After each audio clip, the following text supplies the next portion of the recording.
Ya biasa dipanggil bintang Mas. Bintang ya. Bisa panggil Kak atau Pak terserah kalian. Saya di sini juga masih mahasiswa, masih semester 7. Jadi sama seperti kalian, saya ini juga masih belajar. Ini baru pertama kalinya setelah 3. Gaya aksi besmoro, tidak langsung. Apa izin sakit? Bolos. Bolos. Paruh lama jadi. Gaya satu dianti. Haikal asal begini.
Ya nak orang buat tripod ya saya. Terus beberapa minggu yang lalu, kalian juga sama teman sudah sempat itu kan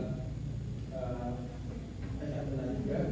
Jadi di sini saya mau cek coba, ada yang masih ingat nggak apa itu tes administrasi? Berapa? Fakta. Nah jadi dari bawah lagi ya, akan masuk ya. Jadi tes administrasi merupakan tes yang berisi opini penulis yang disertai alasan dan pembuktian yang didukung oleh fakta. Kemudian tes administrasi itu harus disampaikan secara logis dan objektif. Nah, ketika seorang penulis tes administrasi itu menulis tes administrasi, kira-kira tujuan utamanya apa?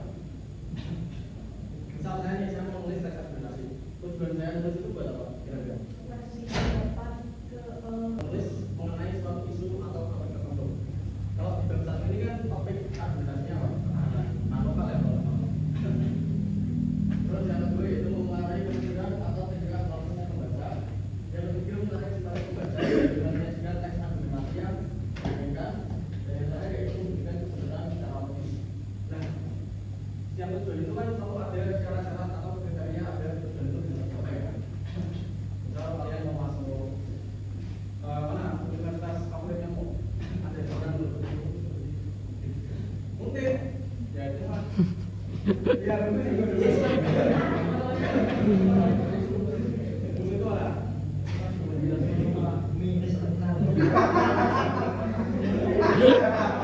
kalau berdua itu yang tinggi gitu loh. Kalau mimpinya unik itu kan saya juga awalnya mimpinya nggak unik gitu loh. Udah cari bang. UGM. Nah itu kan UGM. Kalau kita terima UGM kan cakutin gitu. Kalau tidak terima UGM mana gitu. Kalau mimpi kamu dia tidak terima itu mana gitu.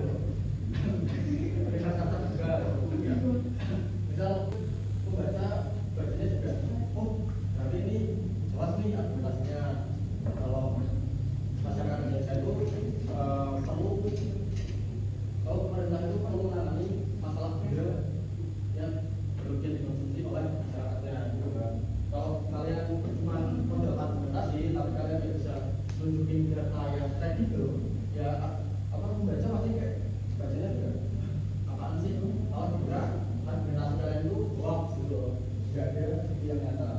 Terus yang kedua itu menggunakan bahasa denotatif. Ada yang pernah dengar apa itu denotatif? Denotatif konotatif ya? Tahu? Nggak pernah, nggak usah tahu deh, pernah dengar nggak? Denotatif konotatif pernah kan? Ya kalau sekarang kan pernah. Jadi nggak ada itu ya.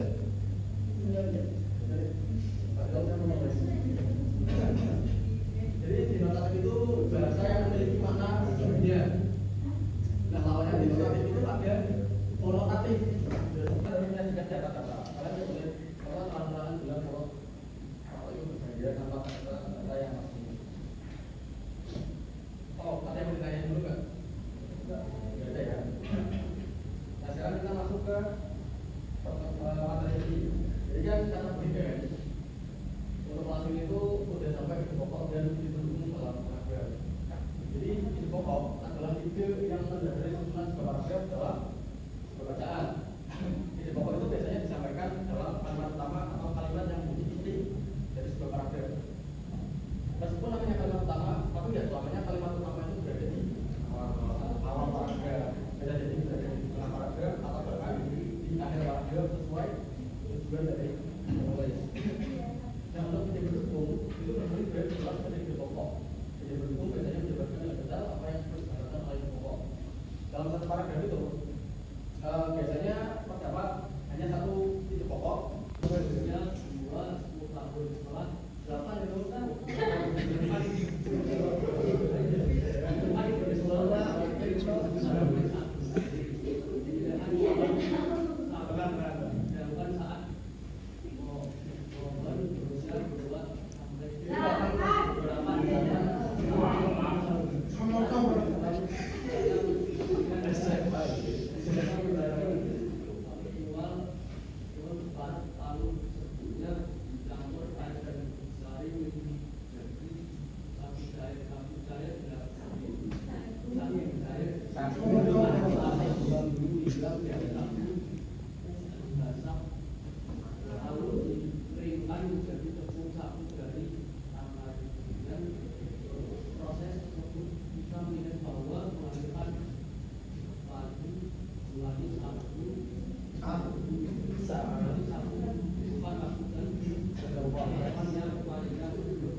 Ya kalau ini kalau bukan ya harus masuk dulu ya.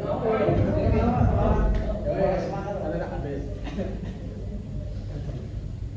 Nah, kalau dimulai aja oke sudah. Oh dulu. Lanjut.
Sikat kali.